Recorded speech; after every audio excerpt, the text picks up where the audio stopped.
The leaders of three large public school districts face questions today from a House panel about anti-Semitism.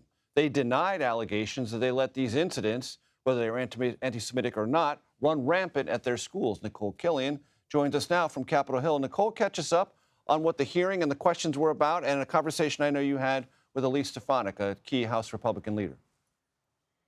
Yeah, that's right, Major. Well, keep in mind, this is all part of a new crackdown on the part of House Republicans to try to counter anti-Semitism here in this country. And even though a lot of the focus has mostly been on what's happening on college campuses and the unrest that we have seen in recent weeks, this hearing really did put a spotlight on what is happening at the K through 12 level. According to the panel in the Anti-Defamation League, there have been about 246 anti-Semitic incidents since October 7th through early this year in K through 12 schools. And so this was an opportunity for the first time to hear from administrators from New York City to Berkeley, California, to right here outside of the nation's capital. I did catch up with GOP Conference Chair Elise Stefanik, who is a member of the House Committee on Education and the Workforce. Here's what she told me about the significance of these hearings.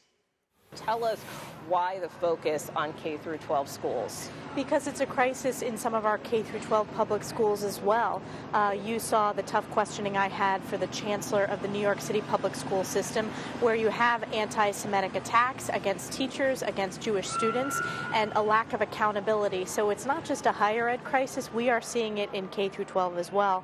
And it's our responsibility as members of Congress. We need to be good stewards of taxpayer dollars to hold these institutions accountable when there's a failure of leadership. Now, I'll tell you, the hearings are important because they do deliver accountability where it has been slow-walked by either elected officials, like in the case of the mayor of D.C., where it took the night before the hearing for them to clear out the pro-Hamas encampment at GW. So the hearings matter in terms of accountability. Yeah, and what do you make of that? There are going to continue to be hearings on a lot of this crisis. The next group of schools we have coming in are Northwestern, UCLA, and Michigan, where there's been a failure of leadership. But it shouldn't take a congressional hearing for elected officials, the D.C. mayor or university presidents, to do the right thing to ensure safety and security for students, particularly for Jewish students who have been under attack, to condemn anti-Semitism. But if it takes a congressional hearing, we'll continue to hold them accountable because that's a specific result we've been able to deliver. In terms of these K through 12 educators, do you want any of them to resign?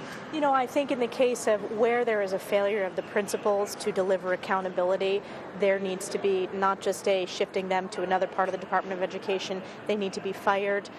They, again, are paid for by taxpayer dollars in the state of New York and in the city of New York in this case.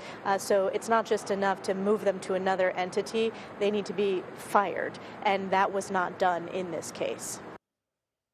And so, as you kind of heard in that last answer from Congresswoman Stefanik, she was referring in part to this pretty heated exchange that she had with New York City Public Schools Chancellor David Banks, where she was questioning him about a Queens high school where a principal was reassigned within the district after a Jewish teacher was targeted.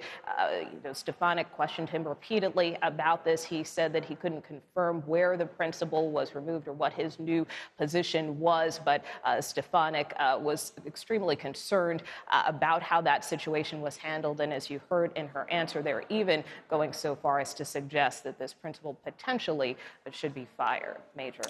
Worth pointing out, Nikole, despite the rhetoric, not every protest on behalf of Palestinian civilians is pro-Hamas, in the words of Elise Stefanik. That's worth noting. Nikole Killion on Capitol Hill, thanks so very much.